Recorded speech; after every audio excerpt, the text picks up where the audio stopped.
My name's Tim Fawssett. I work for a charity called The Feast. We're based in Birmingham, work in Bradford and East London and soon to be in Luton. And we focus on helping teenagers of different faiths to connect and to get on better. Young people don't naturally connect with people that are different to them. Neither do adults. It's not a bad thing that we live in our communities. The Bishop of Birmingham calls them villages, which is a much better way to describe that a large city can be broken up into a Pakistani area, a Bangladeshi area, or a Somali area, or a white British area. You need initiatives that enable young people, give them the opportunities to connect. Left on their own, we breed misinformation. Our stereotypes are all we hear. So I think initiatives are needed to bridge the gaps, to demonstrate that it's possible, that it's enjoyable, and teenagers are up for it. I think they're more open to it than some of their parents and adults are. So I think it is important that investment is made in bridging our communities, because doesn't happen naturally, and it needs purposeful work. We do some of this work in schools, but we find our experience is that some of the best outcomes happen outside school. There's a different mindset when you're in school. So you may be with young people of different faiths and cultures in a school, but it's a disciplinary environment. It's got curriculum, it's got challenges like that. We do work in some schools, but the reason we work in the schools is to connect with the young people from the different communities, and then we get them to meet with peers of another faith on a weekend or in a holidays where they're there of their own free will, and so their motivation for connection is a lot more positive. There's a number of reasons why it's called The Feast. Probably the easiest one is that you eat with your friends. So we like the idea that young people of different faiths not only meet each other and overcome their differences that might normally keep them apart, but you enjoy each other's company, so much so that you might invite someone to your home.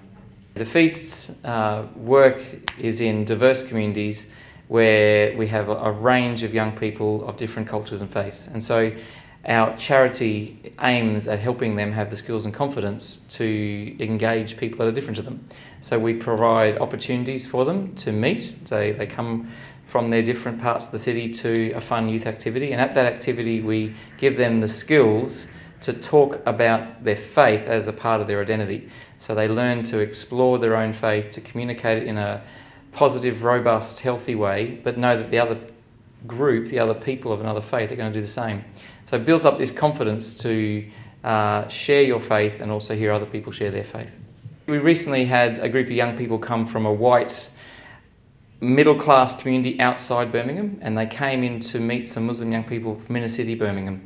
And the young people from outside were quite nervous. They had little exposure with Muslims except what they would have got through media. And so initial nerves were replaced by finding that they were actually quite normal, that these Muslim young people had similar interests in music and sport and the like, but lived in a very different community. But in the midst of finding that each other were normal, one of the things that we did was we took the Christian young people from the white village to a mosque. And in that setting, one of the young girls found elements about the practice of the Muslim faith that she really felt uncomfortable by, was particularly around women.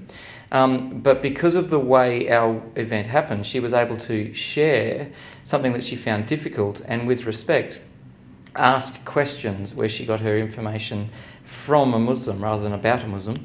And both groups bonded through being able to share something that they felt uncomfortable about each other.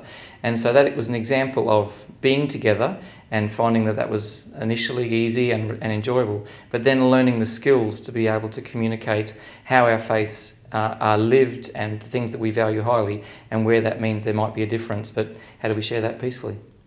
I think there's lots of challenges. I think that the challenge is to help people who are very committed to their faith, and might I say, people who are evangelistic about their faith, and that's not just Christians, but people who are very committed to practicing and sharing their faith, to help them to see that connecting with a person who's of a different faith won't dilute them. That you think that by focusing on the similarities, which is often what we think of when we think of interfaith, might then mean that I need to compromise, or I need to not be as passionate about some parts of my faith.